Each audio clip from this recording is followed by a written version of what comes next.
सांगितला तुकोबरायांनी, येणे तुटती बंधने. बंधन तुटतं कशाचं? या जीवाला सगळ्यात मोठं बंधन आहे ना ते संसाराचं आहे बरं का. या संसाराने आम्हाला असं बांधून ठेवलंय, म्हणाले पटकन सुटका होता आली पाहिजे. आम्ही कसे बांधले गेलोय सांगते मी तुम्हाला, लक्षपूर्वक ऐका. प्रपंचाने आम्हाला बांधलंय. या बंधनातनं सुटका करण्याचं काम एकमात्र नाम करतं संतांचं. येणे तुटती बंधने उभय लोकी कीर्ती जेणे. आणि असा भक्त कीर्ती प्राप्त करतो, कीर्तिमान पदाला पोहोचतो. संध्याकाळची वेळ सरोवरामध्ये एक भ्रमर आला बरं का. कमळाचं फूल होतं, भुंगा आला, कमळाचं फूल होतं. आणि त्या फुलामध्ये तो भ्रमर पराग सेवन करण्याकरता आला, त्यातला मकरंद सेवन करण्याकरता आला. घेई छंद मकरंद प्रिय हा मिलिंद परिसोडीना ध्यास गुंजनात दंग. असा तो भ्रमर आला आणि तो मकरंद पराग सेवन करायला लागला. संध्याकाळची वेळ होती, सूर्यास्त झाला आणि सूर्यास्ताला ते कमळ मिटलं. कमळ मिटलं. आता एरवी लाकूड पोखरणारा भुंगा, पण तिथं तो विचार करतो की आता कशीबशी रात्र संपेल, दिवस उजाडेल, मी त्यातनं बाहेर पडेन. त्याच्यासाठी ही पाकळी कशाला कातरू म्हणाला, कशाला फाडू. त्याला अशक्य नव्हतं, पण तो काय झाला, बंधनामध्ये अडकला, गुंतला. हे भुंग्याचं चाललंय बरं का. गुंतला, अडकला.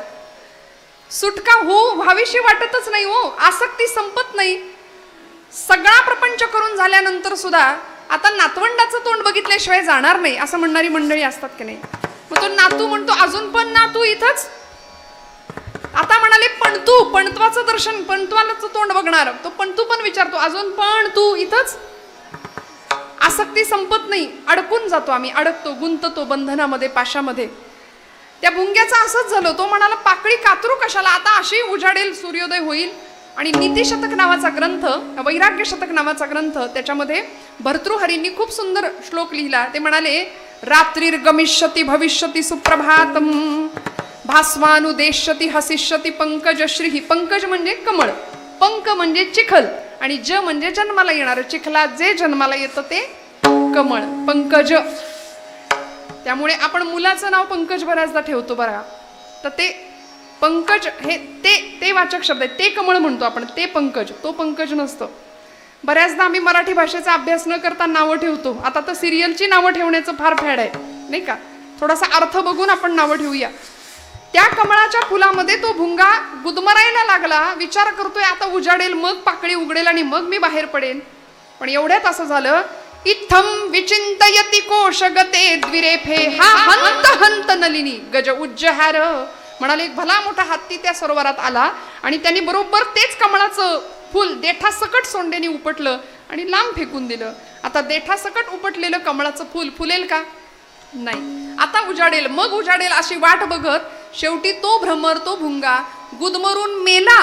पण त्यांनी पाकळी नाही कातरली.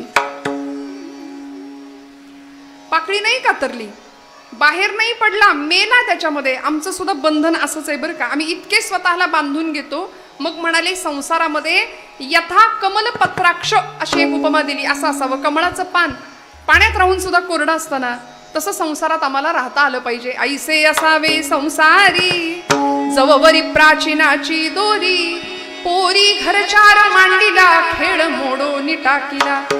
नाथांची ओवी आहे भागवतामधली. संध्याकाळची वेळ, दिवसभर पोरी, लहानपणी बघा जुन्या मुली भातुकलीचा खेळ खेळायच्या आहे की नाही. आता इथे जी लहान पोरं आहेत त्यांना भातुकली बितुकली काही माहिती नाही. आता त्यांच्या हातात एक डबडं द्या आणि ते नाही मिळालं ती आकांड तांडव करतील, घर डोक्यावर घेतील. ते पहिलं मिळालं पाहिजे, जेवताना तर पहिलं मिळालं पाहिजे, त्याच्याशिवाय घास गिळत नाही त्यांना. बरं, हे त्यांनी मागायच्या आधी आईच पहिला आणून ठेवते, मग ताट देते. आधी जेवण, आधी मोबाईल आणि मग ताट, अशी तजवीज करावी लागते सुरुवातीपासून. हे घराघरातलं आहे, मी काही फार नवीन नाही सांगत आहे. त्यामुळे आता भातुकली, लहानपणीचे खेळ सगळे निघून गेले. माझ्या छत्रपती शिवप्रभूंना जिजामातोश्रींनी सुद्धा काही खेळ शिकवले होते बरं का. कसे खेळ होते हो, पूर्वीचे खेळ वेगळे होते. कसं राहावं, जमवुनी मांड घोड्याला भरधाव कसा फेकावा, जमवुनी मांड घोड्याला भरधाव कसा फेकावा, हातात घेऊनी भाला हिमखंड कसा छेदावा, जाताना निज खडगाने रिपुकंठ कसा कापावा. हे शिक्षण नवतरुणांचे, देशभक्त या पदवीचे, ना BA LLB उपयोग काय पण आता एक काळ ऐसा होता, उपयोग काय पण आता एक काळ ऐसा होता. जमवुनी मांड घोड्याला, जमवुनी मांड घोड्याला भरधाव कसा फेकावा, हातात घेऊनी भाला हिमखंड कसा छेदावा, जाताना निज खडगाने कंठ कसा कापावा. हे शिक्षण नवतरुणांचे देशभक्त या पदवीचे ना BA LLB चे उपयोग काय पण आता एक काळ ऐसा होता. काळ होता एक, त्या काळाचं वर्णन कवींनी केलंय. तो काळ होता असा की ते BA LLB चं शिक्षण नव्हतं म्हणाले, शस्त्राचं शास्त्राचं शिक्षण. हातामध्ये घोड्यावरती मांड घ्यावी, हातामध्ये शस्त्र धरावं, भालाफेक खेळावा, हुतुतू, कबड्डी, कुस्ती, मल्लखांब सगळं गेलं की नाही आता. म्हणून किलो किलोनी वजनं वाढतात. असं मला तो विषय नाही बोलायचा, पण लहानपणीचे खेळ पूर्वी फार वेगळे असायचे. अशा भातुकलीचे खेळ, मग जुनं त्याच्यामध्ये चपात्या व्हायच्या, त्याच्यात तो भात शिजायचा, चहा व्हायचा खोटा खोटा. घरातल्या मोठ्या मंडळींना तो चहा आणून दिला जायचा, त्यांनी खोटा खोटा प्यायचा. सगळं किती आनंद. आणि असा ती मुलगी दिवसभर खेळ खेळते, संसार मांडते तिचा. दिवसभर ती पोरगी रमते त्याच्यात. आणि संध्याकाळी आई म्हणते कार्टे चल घरात, अंधार पडलाय, चल घरात. मग ती मुलगी काय करते, सगळा प्रपंच, सगळा तो संसार एका पिशवीत भरते आणि आईकडे जाते. नाथबाबा किती सुंदर दृष्टांत देतात बघा. ऐसे असावे संसारी, पोरी घरचार मांडीला खेळ मोडून टाकीला म्हणाले.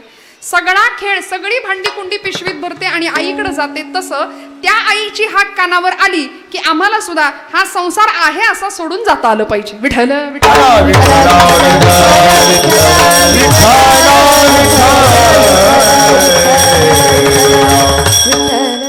कामन छोडा क्रोधन छोडा. काय परिस्थिती आमची बघा. आम्ही बाकी काही सोडायला तयार नाही. रागावणं सोडत नाही, कामच विकार सोडत नाही, खोटं बोलणं सोडत नाही. कामन छोडा क्रोधन छोडा, सत्य वचन क्यों छोड़ दिया, नाम जपन क्यों छोड़ दिया, नाम जपन क्यों छोड़ दिया, नाम जपन को छोड़ दिया, नाम जपन को छोड़ दिया. बाकी सगळं सोडत नाही आम्ही, पण नाम घेणं भगवंतांचं सोडतो, जे की अत्यंत सोपं आहे, साच आहे, खरं आहे, बरं आहे. आम्हाला बंधनातनं मुक्त करणारं नाम आहे. येणे तुटती बंधने उभय लोकी कीर्ती जेणे. आम्हाला अनेक प्रकारच्या बंधनांनी असं बांधून ठेवलंय ना. संसार म्हटलं की दुःखदायक आहे आणि आमच्या तक्रारी मग संपत नाहीत.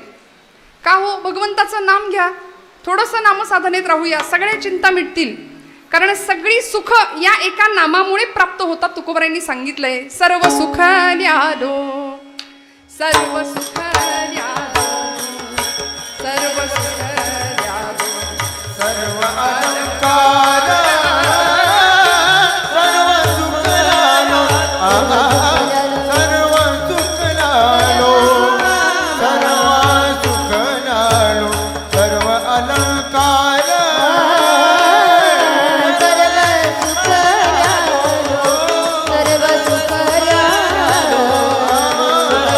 सुख लालो,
भगवन नामानी प्राप्त होते.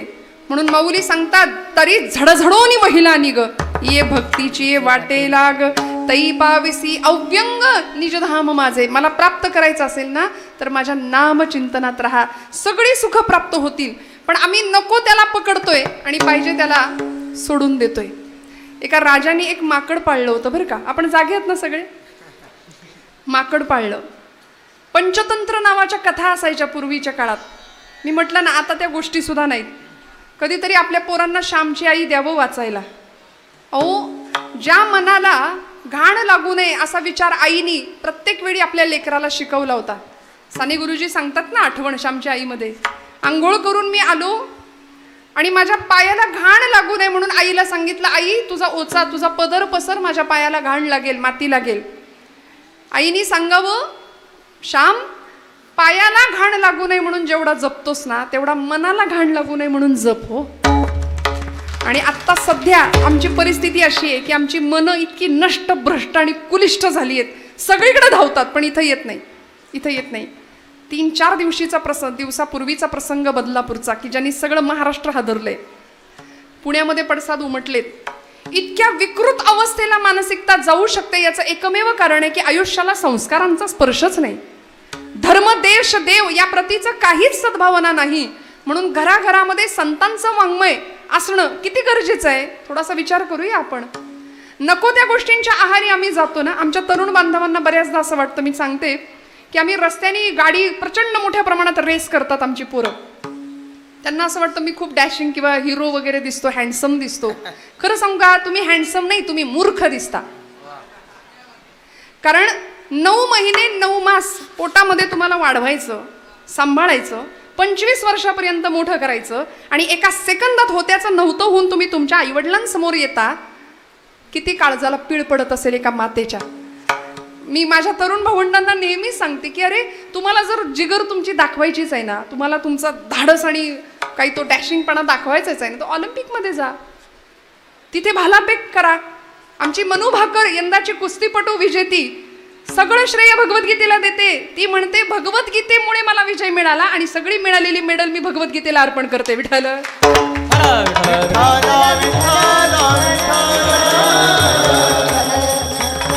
किती किती गरजेचं आहे नामसाधना. बघा ना, किती अध्यात्माचं बेसमेंट आयुष्य. तुम्ही कितीही आयुष्यात प्रगती करा पण अध्यात्माचं बेसमेंट जर आयुष्याला नसेल ना तर काहीच अर्थ नाही, काहीच नाही. लौकिकातलं प्रगती शून्य, शून्य.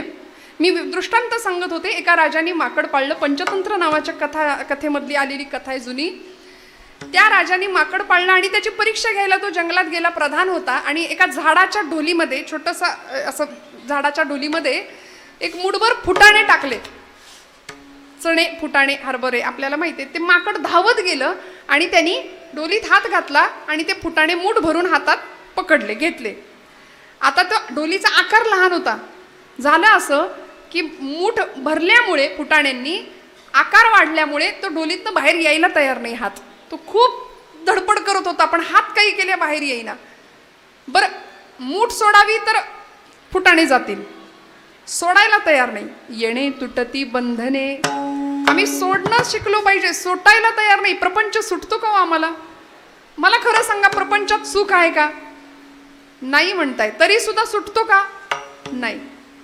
किती गंमत आहे बघा. त्यांनी फुटाणे, पण हे माकडाचं सांगते बरं का मी, त्यांनी फुटाणे हातामध्ये धरले, तो सोडायला तयार नाही. मग आता प्रधानाने एक गंमत केली. त्यांनी काय केलं, एक मोठं पेढ्यांचं ताट भरून असं त्या माकडाच्या समोर खाली ठेवलं.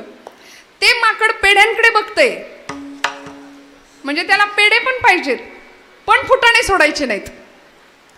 साधी गोष्ट होती, फुटाणे सुटले, हात बाहेर निघाला, पेढे मिळतील.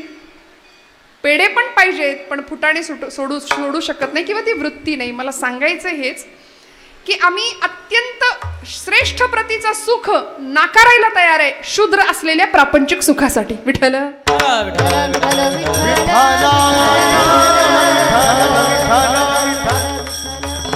म्हणून तर नामदेवांनी खंत व्यक्त केली.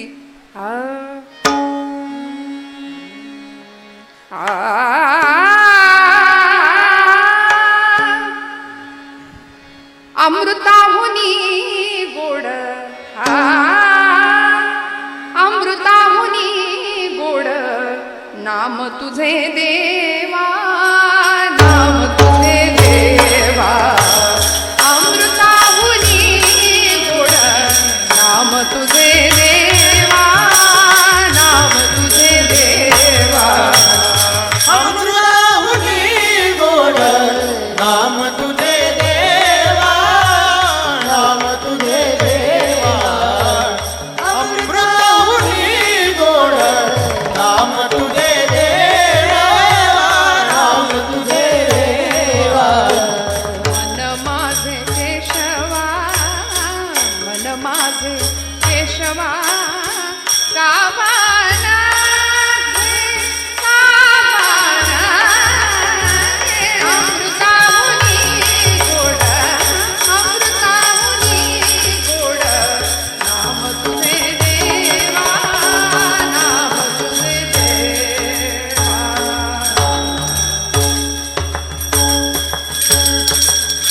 मन माझे केशवा काबा न घे. बाबा रे, माझं मन इतकं नष्टभ्रष्ट पुलिष्ट झालंय, सगळीकडे धावतंय, पण माझं मन तुझं नाम घ्यायला तयार नाही. ते अमृतापेक्षाही गोड आहे. सर्व सुख आम्ही नाकारतो आणि बंधनामध्ये अडकतो, पण भगवंताच्या नामात अशी ताकद आहे. येणे तुटती बंधने, उभयलोकी कीर्ती जेणे. नामधारक कीर्ती पदाला प्राप्त होतो, कीर्ती पावतो. तुकोबरायांचं म्हणणं आहे. असं सत्य असलेलं, साच असलेलं, बरं असलेलं, खरं असलेलं नाम तुमच्या माझ्या मुखात अखंड आलं पाहिजे. पण बऱ्याचदा प्रपंचाने इतक्या तक्रारी दिल्यात ना आम्हाला, की अध्यात्म आम्हाला मिळालेल्या आनंदामध्ये सुद्धा तृप्त आणि समाधानी राहण्याची वृत्ती शिकवतं. फार तक्रारी असतात की नाही आमच्या जीवनाकडून, फार याच्यात काही नाही, त्याच्यात काही नाही, हे बरं नाही, ते बरं नाही, काही खरं नाही, जीवनात रामच नाही म्हणाले. मग आम्ही तर जगतोय, सगळी धडपड करतोय, सकाळी उठल्यापासून रात्री झोपेपर्यंत धडपड तर चालली आहे. कशा करता चालली आहे? ज्या सुखा करता चालली आहे ते सुख काही केल्या मिळायला तयार नाही. जे मिळतंय असं वाटतंय ते टिकत नाही. मग करायचं काय? मला असं वाटतं कधीतरी नकार ज्याच्या आयुष्यामध्ये ठासून भरलाय ना, त्यांनी लवकर उठायचं. रोज रोज लवकर उठावं. एखाद दिवशी तरी उठून बघूया. कारण आमची जुनी मंडळी ब्रह्ममुहूर्त माहिती होता त्यांना, आता आम्हाला माहिती नाही. तो रामप्रहर माहिती नाही. आम्ही सगळे सूर्यवंशी आता, आणि बऱ्यापैकी कीर्तनकार हा तर निशाचर प्राण्यामध्येच मोडतो. विठ्ठल विठ्ठल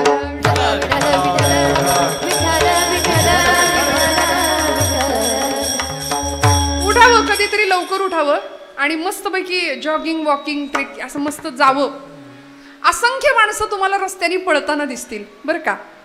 त्यातल्या एका माणसाला विचारावं, तुम्ही का पळताय?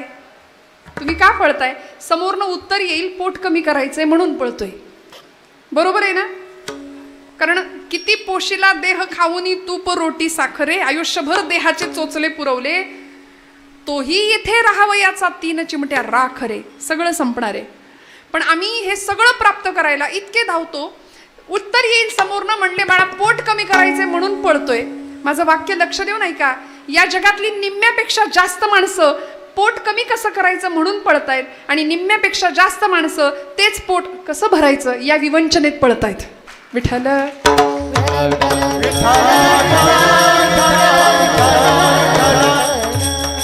खूप मोठी तफावत आहे. मग कधीतरी स्वतःकडे बघायचं की अरे देवाने मला काय कमी दिलंय.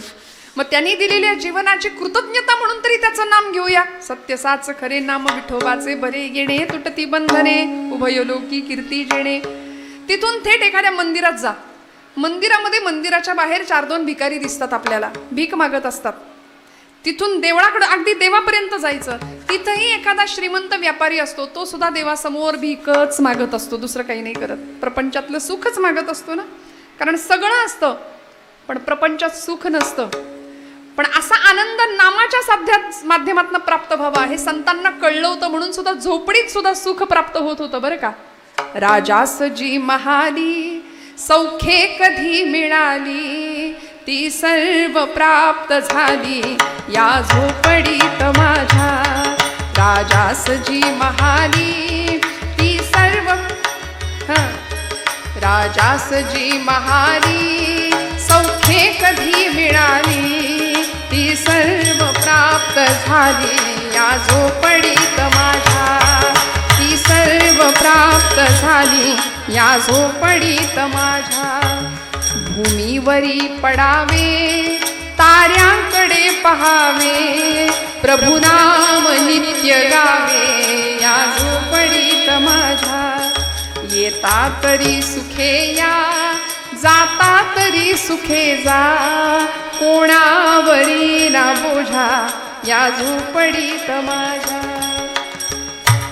माणसं बंगले बांधतात, बंगल्यांना नाव असतं समाधान, पण आतमध्ये समाधान असेलच असं सांगता येत नाही. समाधानी जीवन जर जगायचं असेल ना तर तेणे सदा चित्ता, तेणे सदा चित्ता. समाधान तेने सदा चित्ता, समाधान तेने सदा चित्ता, समाधान तेने सदा चित्ता. सदा नाम घोष करू हरी कथा, तेने सदा चित्ता, तेने सदा चित्ता समाधान.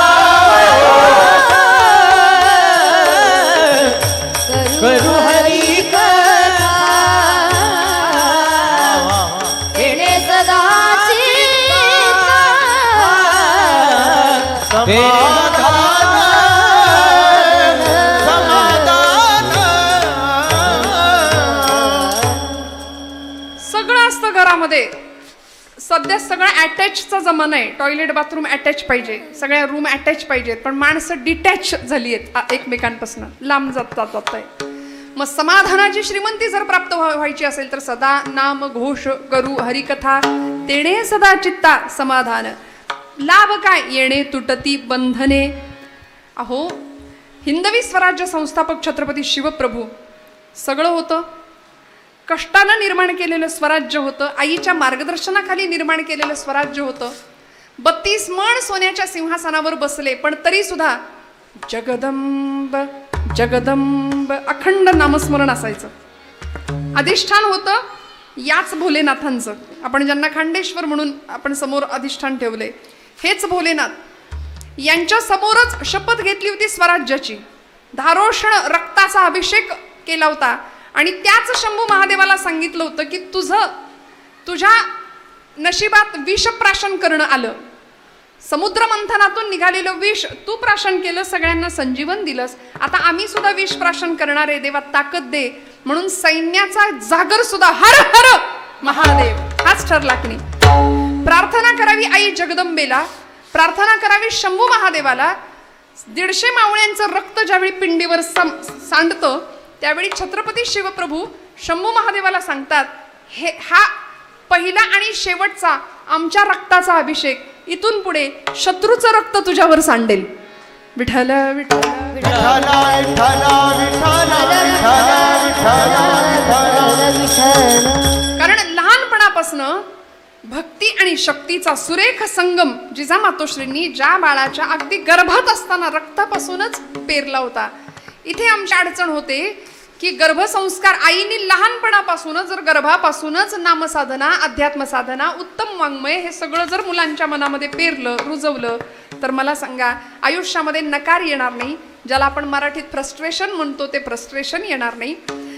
सगळी वस्त्र चढवून बसलोय आम्ही अंगावरती, अहंकाराची, मद मोह माया मत्सराची.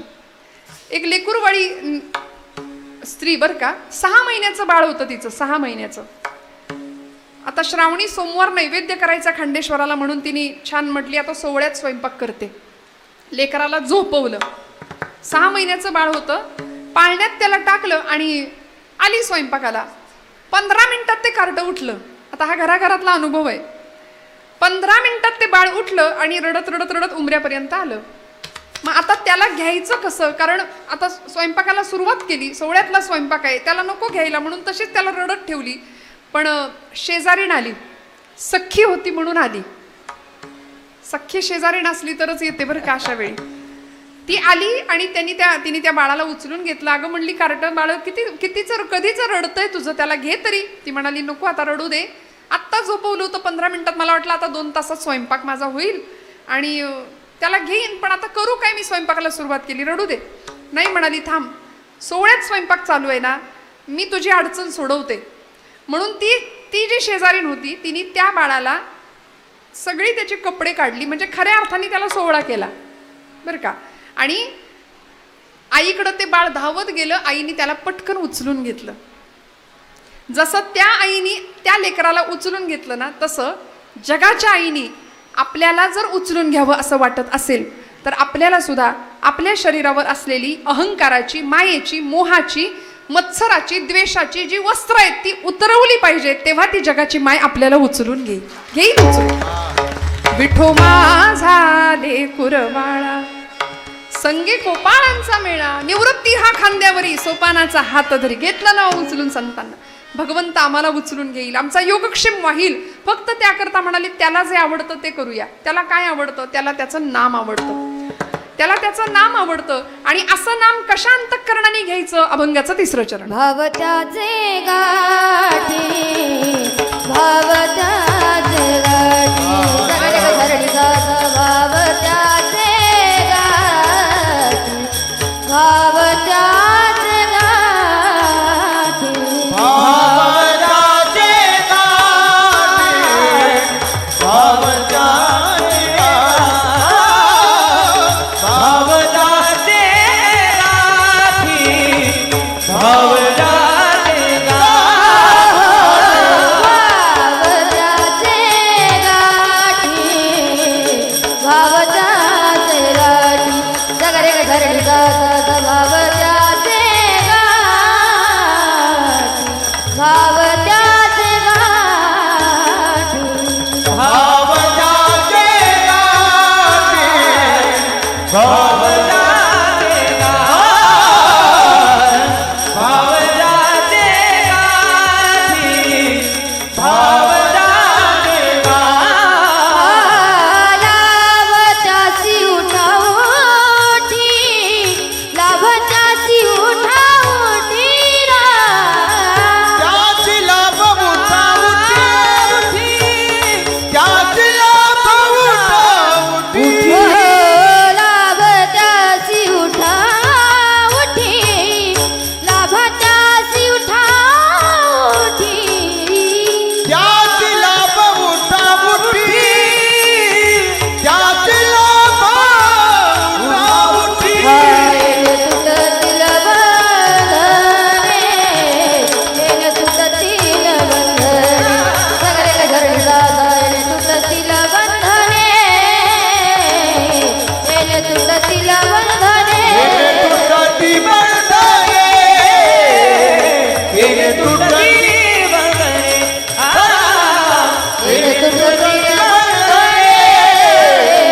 तुटतील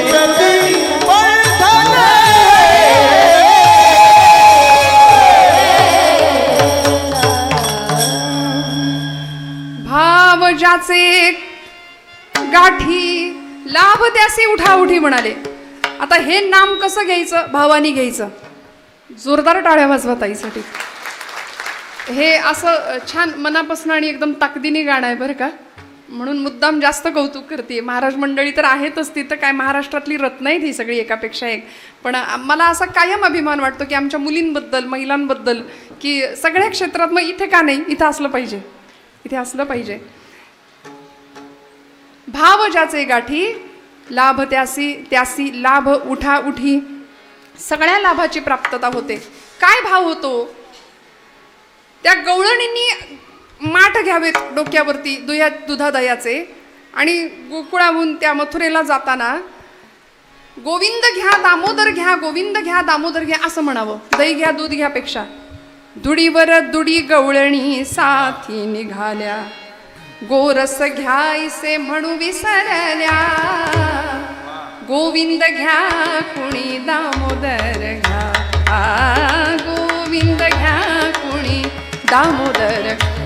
मग काय गंमत व्हायची? सतत गोविंद. अहो वृंदावनाच्या मातीला सुद्धा कृष्ण नामाचा स्पर्श आहे. मातीचा कण अन कण कृष्ण कृष्ण जय कृष्ण कृष्ण जय कृष्ण कृष्ण जय कृष्ण कृष्ण कृष्ण जय कृष्ण कृष्ण जय कृष्ण कृष्ण जय कृष्ण कृष्ण कृष्ण जय कृष्ण कृष्ण जय कृष्ण कृष्ण जय कृष्ण कृष्ण जय कृष्ण कृष्ण जय कृष्ण कृष्ण जय कृष्ण कृष्ण जय कृष्ण कृष्ण जय कृष्ण कृष्ण जय कृष्ण कृष्ण कृष्ण कृष्ण जय कृष्ण कृष्ण कृष्ण जय कृष्ण कृष्ण जय कृष्ण कृष्ण कृष्ण कृष्ण जय कृष्ण कृष्ण जय कृष्ण कृष्ण जय कृष्ण कृष्ण कृष्ण जय कृष्ण कृष्ण जय कृष्ण कृष्ण जय हरी बोल. कृष्ण जय कृष्ण कृष्ण जय कृष्ण कृष्ण जय कृष्ण कृष्ण कृष्ण जय कृष्ण कृष्ण जय कृष्ण कृष्ण जय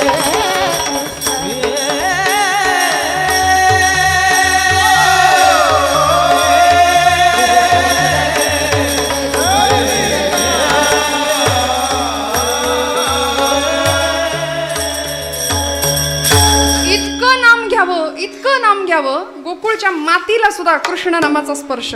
असं वर्णन केले अर्जुनाच्या रोमारोमातून, त्याच्या केसातनं कृष्ण नामाचा ध्वनी ऐकायला यायचा. इतकं नाम.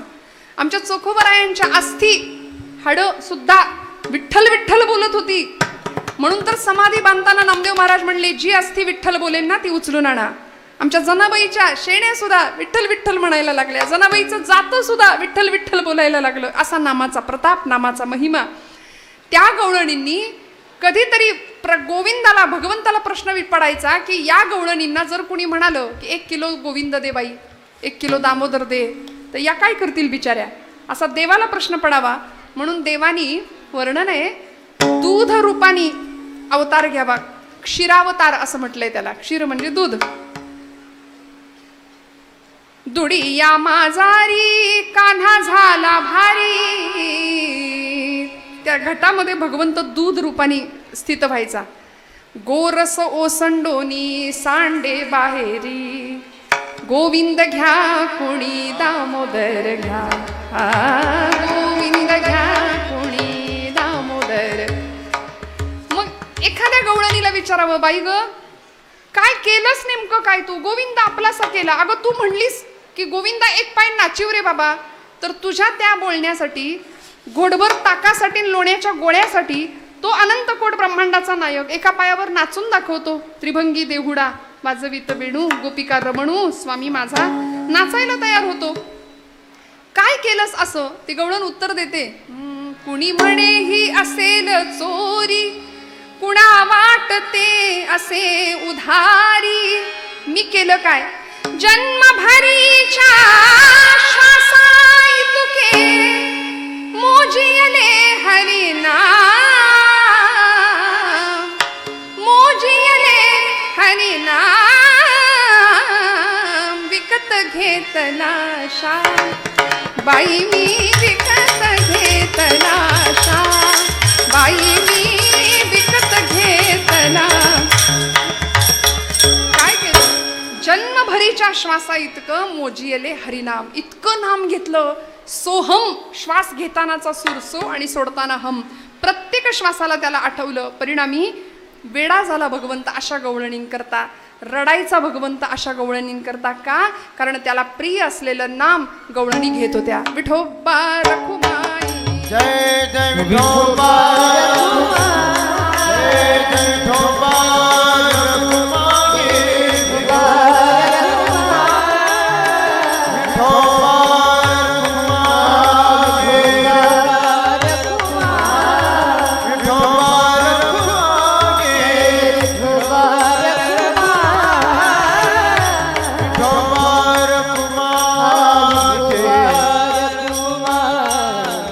हरि जय जय हरि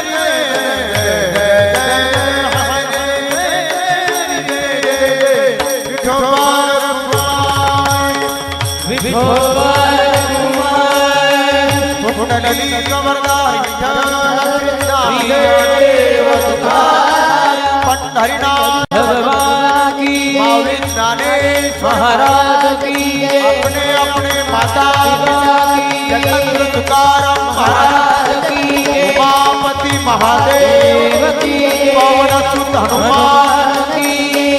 नमः पार्वती पते हर हर महादेव.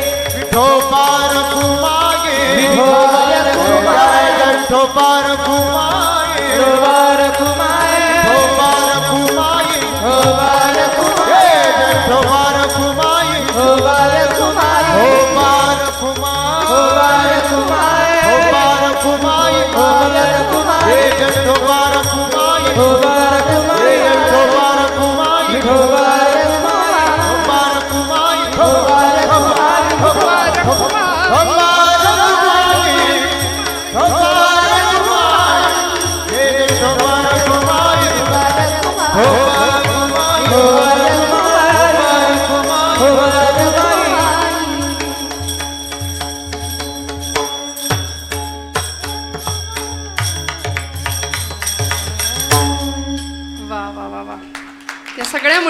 त्यांच्यासाठी टाळ्या वाजवा जोरदार. हा खेळ नोहे एकल्याचा. एकटा कीर्तनकार काही करू शकत नाही. महाराजांसारखी अतिशय गोड गळ्याची गुणीजन मंडळी आहेत. इतकी सुंदर महाराजांची नादब्रह्मावरची थाप आहे. जोरदार टाळ्या वाजवा त्यांच्यासाठी. हे सोपं नाही आहे. मी नेहमी सांगते हे अनेक वर्षांची तपश्चर्या या पाठीमागं असते आणि मग आपल्या हृदयाला हेलावून टाकणारा ध्वनी. हां बरं, एक निवेदन महाराजांनी माझ्याकडे दिले. उद्या दिनांक शनिवार 24/8/2024 रोजी ग्रामस्थांकडून आमटी भाकरीचं अन्नदान आहे. तरी सर्व महिला भगिनींनी कीर्तनाला येताना भाकरी घेऊन याव्यात ही विनंती. वा वा. अरे संसार संसार जसा तवा चुल्यावर आणि आधी हाताला चटके तवा मिळते भाकर. सोपं आहे का? तुम्हाला काय जातंय? पण या सगळ्या मंडळी बघा उद्या मोठ्या अंतःकरणाने मोठ्या आनंदाने तुम्हाला भाकरी अन्नदान म्हणून देणार आहेत.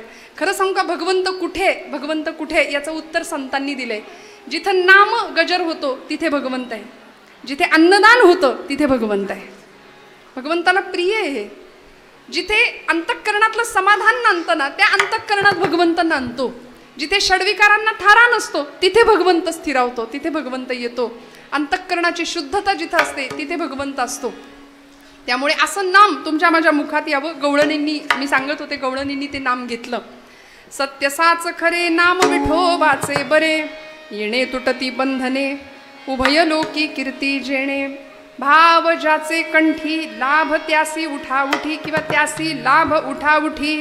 सगळ्या लाभाची प्राप्तता होते. अत्यंत भावपूर्णतेने नाम घेतलं पाहिजे. आमच्या नामामध्ये भाव नसतो. आम्ही जे नाम घेतो ना, आम्ही जे अध्यात्म करतो ना, ते अध्यात्म असं आहे की देव म्हणतो माझ्याकडे येणारे सगळे मेले व्यापारी काहीतरी पाहिजे असतं म्हणून येतात. अंतःकरणपूर्वक भक्ती करणारं कुणी नाही. मग अंतःकरणापासून गवळणींनी नाम घेतलं गोपींनी, म्हणून देव रडला त्यांच्याकरता. देव रडतो अशा भक्ताकरता. आपल्या सगळ्यांना कथा माहिती आहे. भगवंतांना बरं नव्हतं. मी उरलेल्या वेळात सेवा संपवणारे, काळजी करू नका. भगवंतांना बरं नव्हतं, त्रास होत होता खूप. द्वारकेत होते, सोन्याची द्वारका नगरी. आणि एवढं सगळं ऐश्वर्य वैभव पायाशी लोळण घेत असताना सुद्धा झालं काय, एक दिवस देव असे चिंतित होते. का तर म्हणाले गोकुळाची आठवण येत होती. प्रचंड गोकुळाच्या आठवणीने व्याकुळ व्हायचे देव. अनंतकोट ब्रह्मांडाचा नायक द्वारकाधीश होता. आणि एक दिवस रुक्मिणी आईला राहवलं नाही. रुक्मिणी आईसाहेबांनी विचारलं की एवढं सगळं सोनं आहे इथं, ऐश्वर्य आहे, स्फटिकं माणकं अशी रस्त्यात पसरली आहेत, सगळं सोन्याचं आहे, फक्त माणसं सोन्याची नाहीत पण सोन्यासारखी आहेत, असा द्वारकेचा व्यवहार आहे. तरी सुद्धा म्हणले का बरं तुमचा चेहरा पडलाय, का बरं तोंड पडलंय देवा? प्रमुख अष्टनायिका सेवेला हजर आहे, 16,108 राण्यांचा तुमचा प्रपंच आहे. आता असं बोललं की माणसं बरोबर म्हणतात कृष्णाने किती केल्या? 16,108. पण चुकून जर विचारलं कालच्या कीर्तनातला अभंग कुठला होता तर हे नाही सांगता येत आम्हाला पटकन. तेवढं लक्षात बाकी भारी ठेवतो आम्ही. आता अष्टमीचा दिवस येतोय. 10 थरांचा गोविंदा उभा राहील. लाखो रुपयाची बक्षिसं वाटली जातील. भगवंतांच्या चारित्र्याबद्दल फार गप्पा केल्या जातात. बोलणारी म्हणतात अहो रामाबद्दल कृष्णाबद्दल बोलण्यासारखं भरपूर आहे, म्हणजे त्यांच्या विरोधात बोलण्यासारखं भरपूर आहे. तसं तर तुला सुद्धा नावं ठेवण्यासारखं तुझ्याही चरित्राबद्दल भरपूर असतं, पण बोलायचं का हा प्रश्न आहे. लाखो रुपयांची बक्षिसं वाटली जातात, पण अशा कितीतरी द्रौपदी आहेत की ज्यांना अंग झाकलं जाईल असं वस्त्र नाहीये जगामध्ये. अशी कितीपर्यंत आम्ही वस्त्र पोहोचवतो. आम्ही भगवंतांचे वारसदार म्हणवतो, भक्त म्हणवतो. काय चरित्र आहे देवाचं माझ्या. तुम्ही मला योगी म्हणा, तुम्ही मला भोगी म्हणा, मी कर्मयोगी आहे भगवंत म्हणतो. आणि असा गोपालकृष्ण गोकुळातल्या गवळणींसाठी रडत होता द्वारकेमध्ये आठवणीने. रुक्मिणी म्हणाली काय रडता देवा, सगळं तर आहे तुमच्या इथं आणि काय रडता, काय त्या गवळणींमध्ये आहे, सगळा तो बॅकवर्ड एरिया म्हणाली. काय त्या गवळणींमध्ये एवढं आहे, सारखं रडायचं त्यांच्या. आणि हे आवडलं नाही देवाला, आवडलं नाही. आपल्या मातृतुल्य गोपींना कुणीही नावं ठेवलेली देवाला चालत, भक्ताला चालत नाही. भक्ताला काही म्हटलेलं. भगवंत 4 दिवस जाऊ दिले आणि प्रचंड फणफणलं तापानी शरीर देवाचं, प्रचंड फणफणलं. किती काळे उकळून दिल्या, मात्रा पाजल्या, औषधं पाजली, चांगल्या डॉक्टरला वैद्यांना दाखवलं, पण गुण काही यायला तयार नाही देवांना. शेवटी रुक्मिणी आईसाहेब म्हणाल्या तुम्ही सांगा ना याच्यावर काही औषध असेल तर. भगवंत म्हणाले याच्यावर औषध नाही. रुक्मिणी बहुतेक आता हे दुखणं मला घेऊन जाणार आहे. आता नटधारी होता, नटनायक होता, मला हे दुखणं घेऊन जाणार आहे. नाही देवा, काहीतरी औषध सांगा. नाही म्हणाले रुक्मिणी, मी याच्यात आता संपणार. आणि असं करता करता झालं असं. एवढा विक्षेप काय खरं संपवायचंय का? विठ्ठल विठ्ठल विठ्ठल विठ्ठल विठ्ठल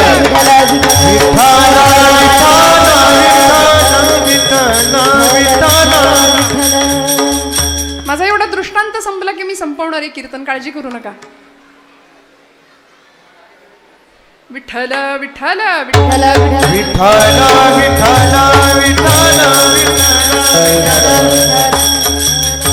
आपल्याकडे म्हण आहे, भजनाला 8 आणि भोजनाला 60. त्यामुळे आधी पोटोबा समोर काही नाही चालत, नाही का? सगळं तर त्याच्याकरताच आहे. असो, माझा दृष्टांत पूर्ण करते मी पटकन. झालं असं की या सगळ्या गवळणी भगवंतांची आठवण काढतायत, रडतायत. भगवंत इकडे रडतायत. भगवंत म्हणाले, ज्या व्यक्तीचं माझ्यावर खरं प्रेम आहे त्या व्यक्तीच्या पायाची धूळ माझ्या अंगाला लावली की माझा रोग बरा होणार आहे. ज्या व्यक्तीची खरी भक्ती आहे त्या व्यक्तीच्या पायाची धूळ माझ्या अंगाला लावायची, माझा ताप संपणार आहे. देवर्षी नारदांना पाठवलं. आणि नारद म्हणजे साधं सुद्धा काम नव्हतं. नरस्य धर्मो नारहा तद्ददाती इति नारद. आमच्या गादीचे मालक आहेत ते. हां, म्हणून आम्ही चुकून कधीतरी म्हणतो, ज्यांनी कळ लावली ना त्याच्याबद्दल बोलताना आपण म्हणतो कळीचा. तसं बोलू नये बरं का, अजिबात तसं बोलू नका. कारण देवर्षींनी जिथे जिथे कळ लावली तिथे तिथे त्या त्या परिस्थितीविषयी त्यांच्या मनात कळकळ होती. राक्षसांचंही कल्याण झालं, देवांचंही कल्याण झालं, समाजाचं, धर्माचं, सगळ्याचं कल्याण संतांमुळे होतं. देवर्षी नारद गेले, सगळीकडे शोधलं, कोणी पायधूळ द्यायला तयार नाही. शेवटी गोकुळात गेले आणि प्रत्येक गोपींनी सांगावं की देवर्षी काय झालंय नेमकं आमच्या कृष्णाला? म्हणाले, ताप आलाय, प्रचंड फणफणलंय अंग. हो का? प्रत्येक गवळणीनं अशा कच कच कच धुळीत आपले पाय नाचवावेत, पाट्या पाट्या भरून नारदांच्या समोर ठेवाव्यात. आणि प्रत्येक गवळण सांगत होती, जिथं खरं भक्तीचं प्रेम आहे, जिथे खरं नामप्रेम आहे, तिथे स्वर्ग आणि नरक या भावनेचा स्पर्श होत नाही. आम्ही आमच्या पायाची धूळ लावून देवाला लावण्यामुळे आम्ही नरकात कुजून संपलो तरी चालेल. या पाठीमध्ये जितके धुळीचे कण आहेत तितके दिवस, तितकी जन्म, तितकी वर्ष नव्हे तितकी युग आम्ही नरकात कुजून संपलो तरी चालेल, पण आमचा कृष्ण बरा झाला पाहिजे. आमचा कृष्ण बरा झाला पाहिजे. म्हणून पाट्या पाट्या भरून नारदांच्या समोर ठेवल्या. नारदांनी पाटी उचलावी आणि आपल्याच अंगावर ओतून घ्यावी.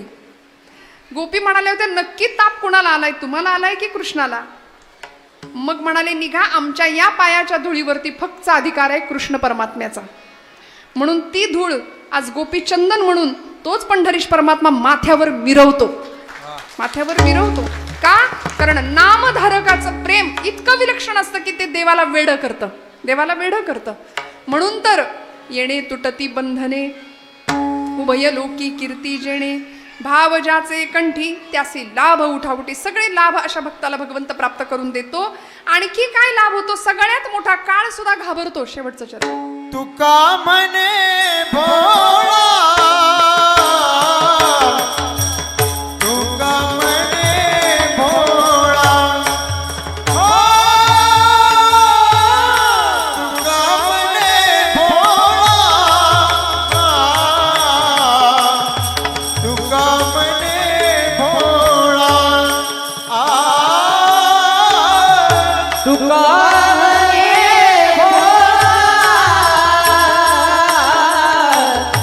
तुका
उभयलो कीर्ती जिंकू जाणे कळिका जिंकू जाणे कळिका जिंकू जाणे कळिका जिंकू जाणे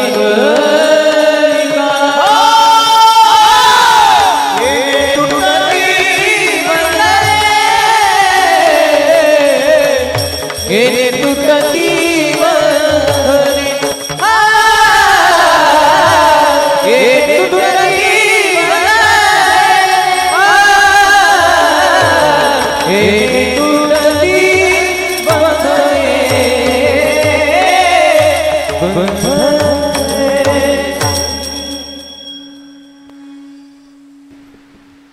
तुका म्हणे भोळा जिंकू जाणे कळी काळा येणे तुटती बंधने उभयलोकी कीर्ती जेणे. तुका म्हणे भोळा, भोळ्या अंतःकरणाने जर भगवंतांचं नाम घेतलं ना तर असा नामधारक त्या नामधारकाकडे काळ सुद्धा बघून चळचळा कापतो म्हणाले.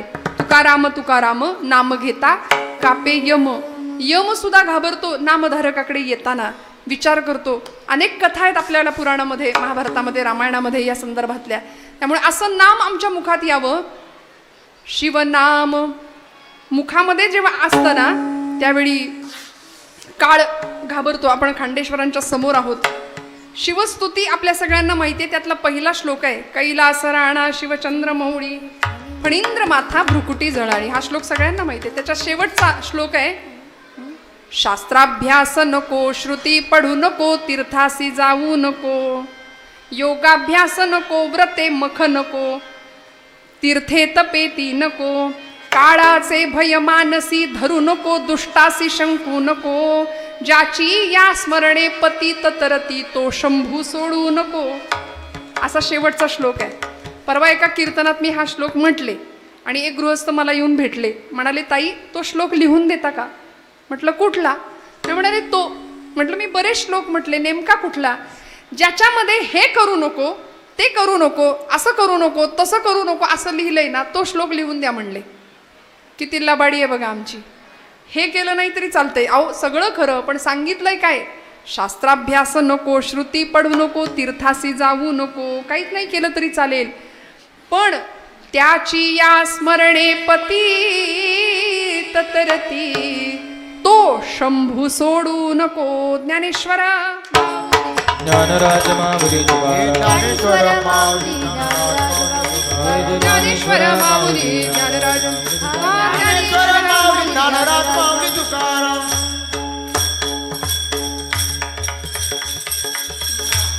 सत्य साच खरे नाम विठोबाचे बरे.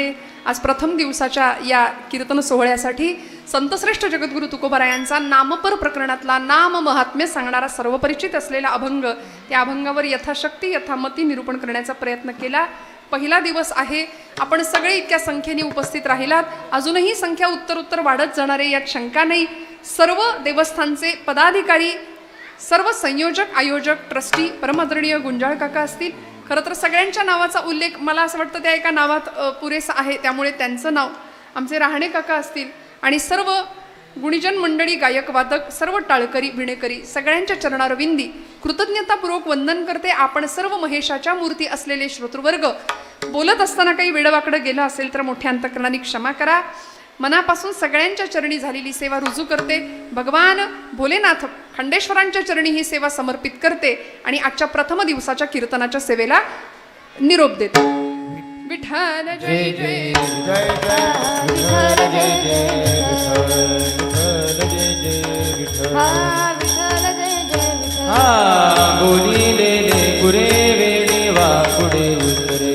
पराक्रमापराध महाराज तुम्ही सिद्ध. हा नाही विचारिला अधिकार दाखला. पराक्रमापराध महाराज तुम्ही सिद्ध. तुका म्हणे ज्ञानेश्वरा राखा बाया बैकुंठरा.